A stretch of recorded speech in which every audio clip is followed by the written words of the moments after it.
수고하셨습니다. 우리 한번 다 같이 해봅시다. 왜 동방박사일까요? 왜 동방박사입니까? 참 예수님을 아련할 수 있는 사람들이 얼마나 많았겠어요. 당시에 제사장, 대제사장, 서기관, 랍비, 레위 족속, 하나님 잘 믿는 사람들이 그렇게 많은데 왜 유대인도 아닌 저 먼 타국에 있는 동방의 박사가 예수님의 탄생을 축하하는 사절단으로 하나님께서 부르셨을까? 그런 의문 가져본 적 없어요? 네? 있죠? 그래요. 오늘 본문의 박사라는 이 말은 헬라 원어로 마고스라고 그래요. 마고이 또는 마고스 그러는데, 이 고대 역사학자 중에 헤로도투스라고 하는 유명한 역사학의 아버지가 있어요. 그 헤로도투스에 의하면 이 마고스는 바사, 즉 페르시아, 바사가 페르시아입니다. 그 페르시아의 제사장을 뜻한다고 합니다. 그러니까 이스라엘의 레위 지파 사람 같은 그런 사람인 거죠. 그래서 이런 이방 신전에 제사도 드리고 그런 직위의 사람인데, 직책의 사람인데, 그러니까 이 동방의 박사들은 구약 성경인 토라를 잘 모르는 이방인입니다. 아마 구약 성경을 좀 더 잘 알았다고 한다면 메시아를 쉽게 찾았을 거예요. 성경에는 메시아가 태어날, 예수님이 태어날 베들레헴, 또 피난 가실 애굽, 또 자라실 나사렛 동네, 그리고 활동하실 주무대인 갈릴리, 그리고 최후에 돌아가신 곳인 예루살렘, 이런 것들이 다 자세하게 성경은 예언되어 있단 말이죠. 근데 그들이 예루살렘 와서야 비로소 서기관들을 통해서 왕이 베들레헴에 나신다는 것을 들었어요. 베들레헴 에브라다야, 내가 작은 고을일지라도 내게서 한 다스릴자가 나온다. 그의 근본은 상고의 영원부터 있었던 그런 존재다. 사람에게 쓸 수 없는 엄청난 예언의 말씀이죠. 그 말씀을 따라서 이 메시아가 베들레헴에 난다는 것을 가르쳐 준 거예요. 그러나 그렇다고 해서 그들이 그 성경을 전혀 몰랐다고는 할 수 없어요. 그래서 많은 학자들이 이 동방 박사를 추적합니다. 이 누구냐? 이 사람들이 누구냐? 그래서 학자들의 의견은 여러 가지겠지만은, 그러나 많은 학자들이 구약의 다니엘과 이 동방 박사들을 연관을 시켜서 풀어가는 그런 학자들도 종종 볼 수가 있어요. 우리 구약의 다니엘 선지자 잘 알지 않습니까? 다니엘 선지자는 무려 네 왕을 섬겼어요. 그는 처음에는 바벨론의 느부갓네살 왕을 섬겼습니다. 그리고 또 바벨론의 벨사살 왕을 섬겼어요. 그러니까 느부갓네살 왕에게 유일한 총리, 2인자였어요. 거의 2인자로서 그 나라를 다스렸던 실질적인, 말하자면 실세라고 하죠. 실세. 바벨론의 실세 중에 실세예요. 포로가 그런 아주 굉장히 바벨론에서 출세라고 하면 출세라고 할 수 있죠. 그런 애굽이 아니라 요셉처럼 애굽에서 총리가 되었던 것처럼, 그렇게 이 다니엘이 총리가 됐는데, 한 왕만 섬기가 아니라 그 다음에 벨사살 왕에도 또 총리가 됐어요. 그뿐만이 아니에요. 그 다음에 나라가 메대와 바사로 나눠지는데, 그 메대와 바사의 그 분봉왕처럼 있었던 다리오 왕의 또한 총리가 되는 것입니다. 우리가 성경 얘기 보면 사제굴에 빠지기도 하고 이런 거 나오잖아요. 그 인물이 바로 다리오 왕인 때에 또 총리가 돼 있었어요.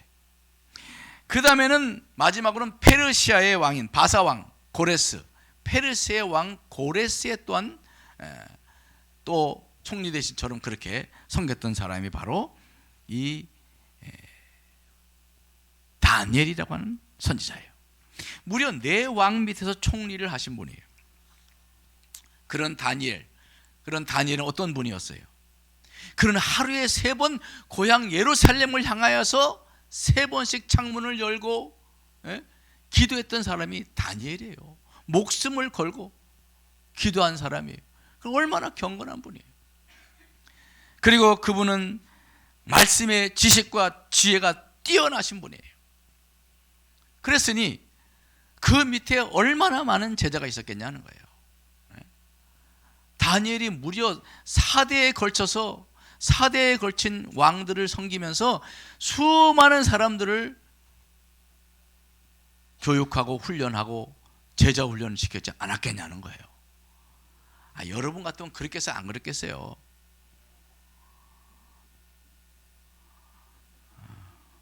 말단 서기도 아니고 제2인자예요. 제2인자. 그러니까 자기 마음대로 할 수 있잖아요. 웬만한 거는. 그런 자리에 있었으니까 그는 많은 제자들을 양성했을 것이라는 거죠. 그런 증거가 또 굉장히 많습니다. 더구나 마지막으로 섬긴 왕조가 바로 페르시아, 즉 바로 동방박사의 나라 페르시아에서 마지막 왕조를 섬겼어요. 그래서 학자 중에 적지 않은 분들이 이 동방박사가 다니엘이 기른 제자들의 후손일 것이다, 이렇게 말하고 있어요. 저는 전적으로 동의합니다. 정말 전적으로 동의해요. 그렇죠. 무려 70년 동안 바빌론에 살면서 다니엘이 얼마나 많은 사람들을 훌륭한 인물들을 세웠겠냐 말이죠. 그들에게 하나님 야훼의 신앙을 불어넣어주고 그랬을 거라고요. 그들은 그래서 아마 구전으로 조상적부터 내려온 성경 민수기 24장 17절 이 말씀을 그들은 알았을 거라고 봅니다. 민수기 24장 17절 이렇게 말합니다.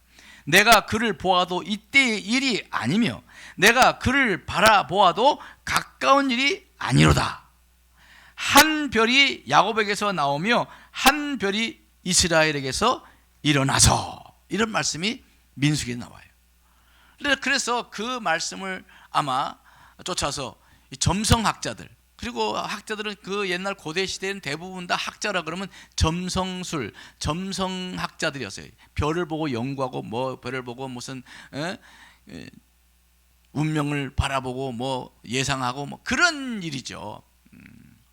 지금 생각하면 지금이야 굉장히 비과학적이라 볼지 모르지만 어쨌든 그들은 별을 연구했으니까 이 구약 성경 말씀을 쫓아서 아마 그들은 별을 연구했을 거라는 것이죠. 그들은 서기관만큼은 모르지만 구전으로 전해온 이 민수기 말씀을 쫓아 별을 따라 나서게 됐을 거라고 믿는 거죠. 그죠? 저는 그렇게 믿습니다. 별이 어느 날 나타났는데 이 별이 보통 별이 아닌 거야. 갑자기 별이 나타났는데 아주 희한한 별이 나타난 거예요. 이들도 깜짝 놀라요. 수많은 별을 보고 수많은 별을 연구해 왔지만 갑자기 나타난 이 별은 도무지 종잡을 수 없는 별이고 얼마나 그 별이 밝은지 거기에 그만 완전히 매료돼 버린 거예요. 이 별이 도대체 뭐야? 그러면서 그들의 머릿속에는 민수기 24장 10절 말씀이 생각이 난 거예요. 한 별이 일어난다. 그래서 그들은 그 별을 따라가야겠다고 마음 먹고 보따리를 싼 거지요. 이 별은 본명, 이 별은 이 박사들의 말에 의하면 왕의 별이라는 거예요. 왕의 별. 이 별을 따라가겠다는 거죠. 바닷가의 그 모래알처럼 하늘에 쏟아진 수많은 별들 가운데 이 별은 유난하게 두드러지는 거예요. 역사의 기록에 의하면 BC 2년에서 5년 사이 이집트의 달인 메소리 달, 히브리도 달에 다 이름이 있잖아요. 그렇죠?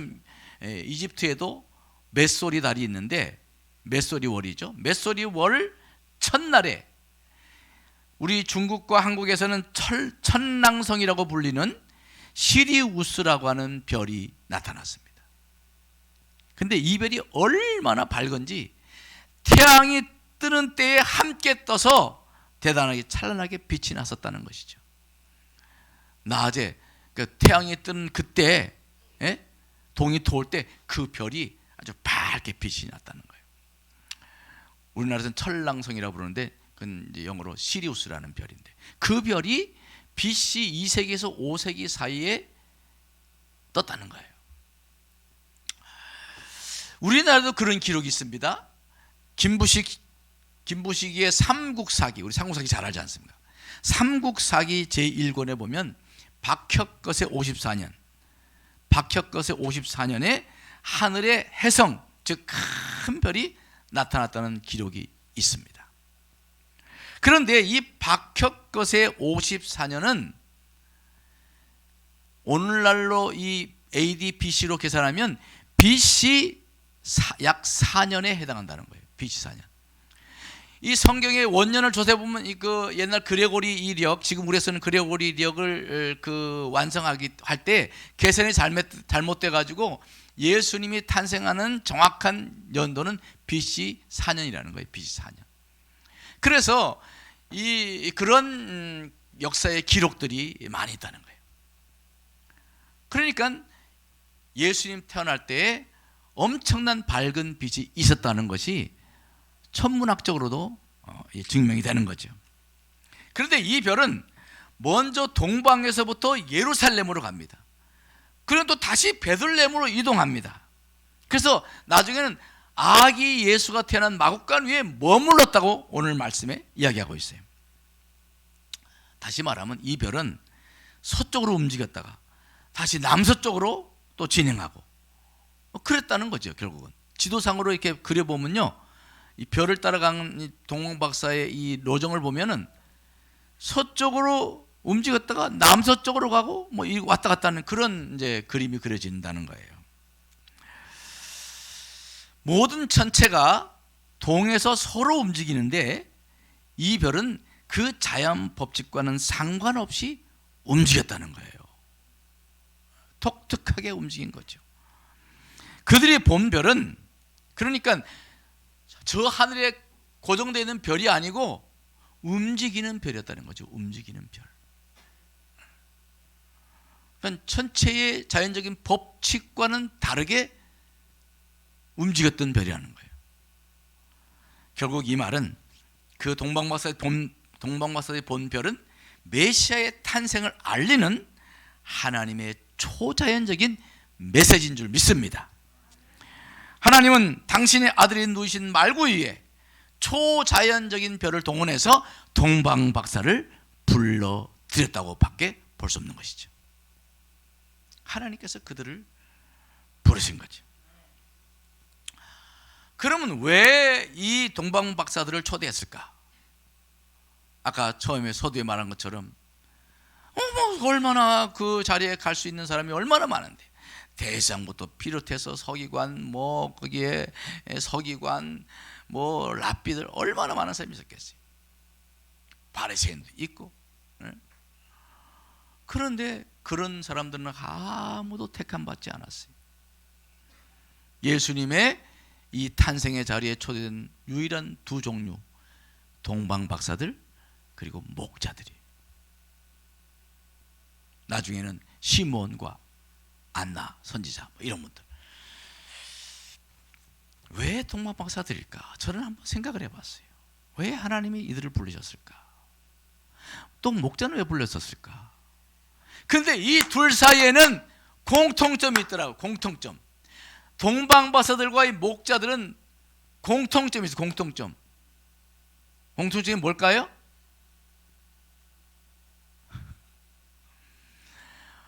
밤에 깨어 있었던 사람들이에요. 밤에 깨어 있었던 사람. 여러분들 집에서 이렇게 깊은 잠을 잘 때 깨어 있었던 사람들이 바로 동방박사와 목자들이에요. 동방박사들은 밤에 깨어서 하늘에서 보여지는 메시지를 찾으랬던 사람들이에요. 하늘에서 잠을 자지 않고 하나님의 메시지를 찾으려는 그런 사람들이었어요. 신기한 별들이 발견되면 밤을 꼬박 세우고 몇 날 며칠 하늘의 메시지를 찾아 그 메시지를 갈망하며 별을 찾았던 사람들이 바로 동방박사였습니다. 대부분의 사람들이 흘려 떠내려버리는 그 하늘의 현상도 저들은 하늘의 메시지를 그 속에서 찾으려고 애를 썼던 사람들, 그런 사람이 바로 동방박사라는 거예요. 여러분, 하나님은 지금도 무수한 메시지를 쏟아 놓고 계신 것을 믿으시기 바랍니다. 지금도 많은 메시지를 우리에게 주세요. 조금만 눈을 크게 뜨고 주시하면 하나님께서 우리에게 향한, 나에게 향한 메시지가 있는데 대부분의 사람들은 그것을 붙잡지 못하고 흘려 떠내려고 산단 말이죠. 세월 흘러가는 대로, 시간 흘러가는 대로, 세상 흘러가는 대로 흘러가는 강물처럼 하나님의 메시지를 붙잡지 못하고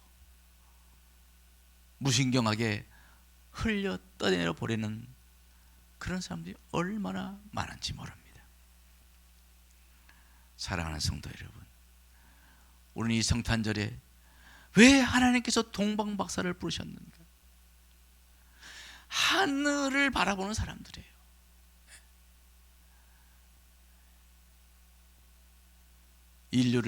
인간을 하늘을 보는 사람이다 그래서 안트로포프라 그러나 그렇게 부르죠. 제가 정확한 단어는 모르겠지만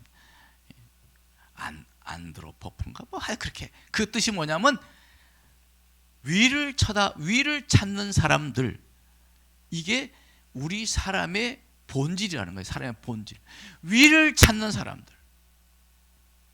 바로 이 동방박사들은 위를 바라보며 하나님의 메시지를 찾고 하나님의 흔적을 찾고 하나님의 인도를 구하는 사람들이었다, 그런 말인 것입니다.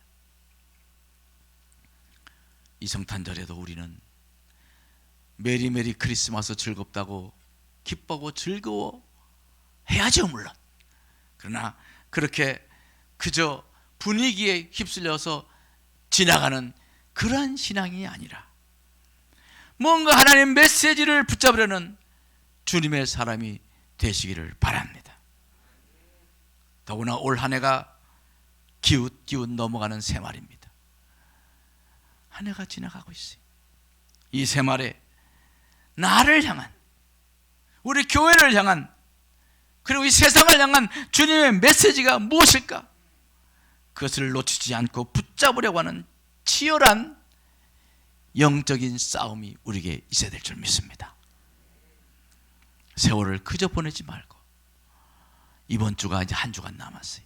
올해 나를 돌아보고, 나를 돌아봐, 내 주변을 돌아보고 이 세상을 돌아보면서 나는 내년에는 어떤 길을 걸어가야 하나?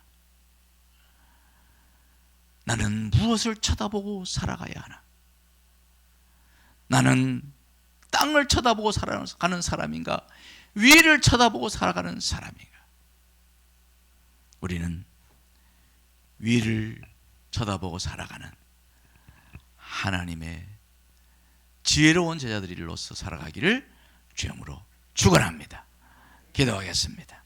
하나님 아버지, 하나님은 동방박사, 하늘의 흐름을 바라보며 거기서 무엇인가를 읽어보려는, 그리고 무엇인가를 찾아보려는, 그리고 하늘의 메시지를 들어보려고 하는 그들의 마음, 그 마음을 보시고 밤을 뜬 눈으로 새며 하나님의 메시지를 찾았던 저희들 목자처럼 밤을 깨우며 살아가는 그런 사람들이었기에 하나님은 저들을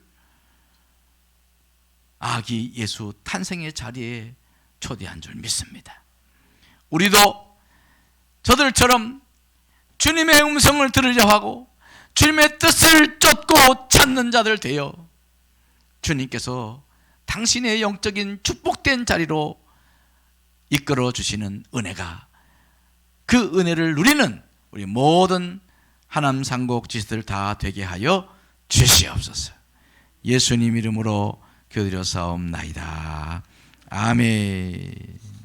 우리 찬송 찬양합니다. 내게로부터 눈을 들어 내 일을 보겠네. 내 작은 마음 돌이키사 하늘의 꿈 꾸게 하네.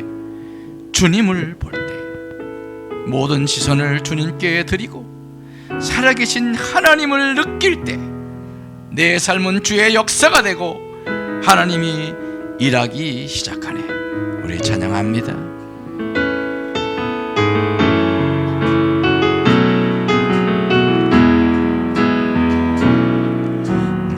내게로부터 눈을 들어 주를 보기 시작할 때 주의 일을 보겠네.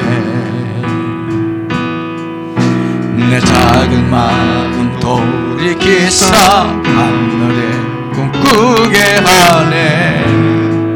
주님을 볼 때 내게로부터 눈을 들어, 내게로부터 눈을 들어 주를 보기 시작할 때 주의 일을 보겠네. 내 작은 마음 돌이키사 하늘에 꿈꾸게 하네. 주님을 볼 때 모든 시선을 주님께 드리고 살아계신 하나님을 느낄 때 내 삶은 주의 역사가 되고 하나님이 일하기 시작하네. 성령이 나를 변화시켜 모든 두려움 사라질 때 주의 일을 보겠네. 황폐한 땅 한가운데서 주님의 마음을 알게 되리. 주님을 볼 때 성령이 나를 변화시켜, 성령이 나를 변화시켜 모든 두려움 사라질 때 주의 일을 보겠네. 황폐한 땅 한가운데서 주님 마음을 알게 되리. 주님을 볼 때 모든 시선을 주님께 드리고 전능하신 하나님을 느낄 때 세상은 주의 나라가 되고 하나님이 일하기 시작한 모든 시선을 주님께 드리고 살아계신 하나님을 느낄 때 내 삶은 주의 역사가 되고 하나님이 일하기 시작한 모든 시선을 주님께 드리고 전능하신 하나님을 느낄 때 세상은 주의 나라가 되고 하나님이 일하기 시작하네.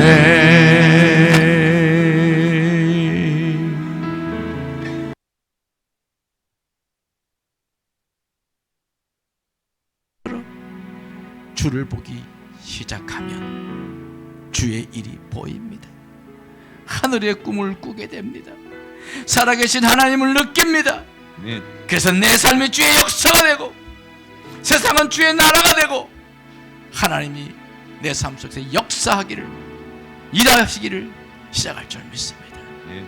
주님, 세상만 바라보지 말고 땅만 쳐다보지 말고 눈을 부들어 하늘을 보며 주를 바라보는 저희가 되게 하옵소서. 다 같이 주여 우리 기도합니다.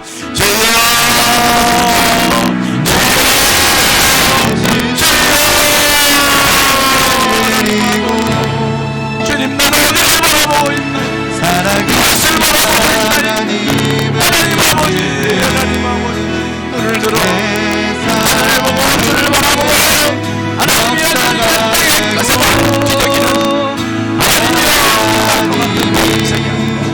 하나님 아버지, 하나님을 바라보고 주를 쳐다보는 인생임을 우리는 잊지 말게 하여 주옵소서.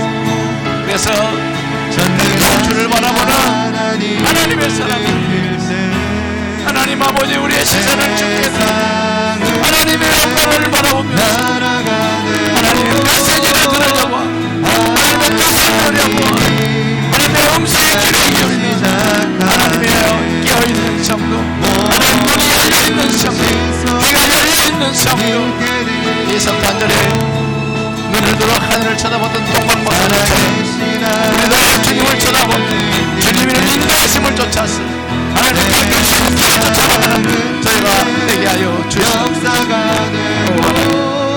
함께하여 주시옵소서. 우리와 함께하여 주시옵소서. 오 주님, 감사합니다. 하나님, 동방의 박사들 다니엘의 신앙의 전통을 이어받은 그 마음은 아니겠습니까? 저들은 하늘을 바라보며 하나님의 말씀을 생각하고 하늘에서 전해지는 메시지를 읽기 위해서 밤잠을 자지 않고 위를 쳐다보고 살아가는 사람들이었습니다. 하나님, 저희들도 동방박사처럼, 목자처럼 밤에 세상에 엎어져 있는 사람이 아니라, 세상만 바라보는 사람이 아니라 눈을 들어 주를 바라보고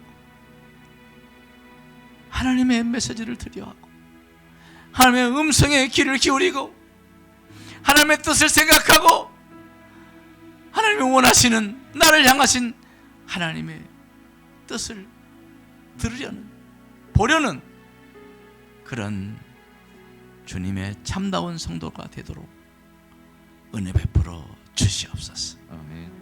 예수님 이름으로 간절히 기도드려 사옵나이다. 아멘.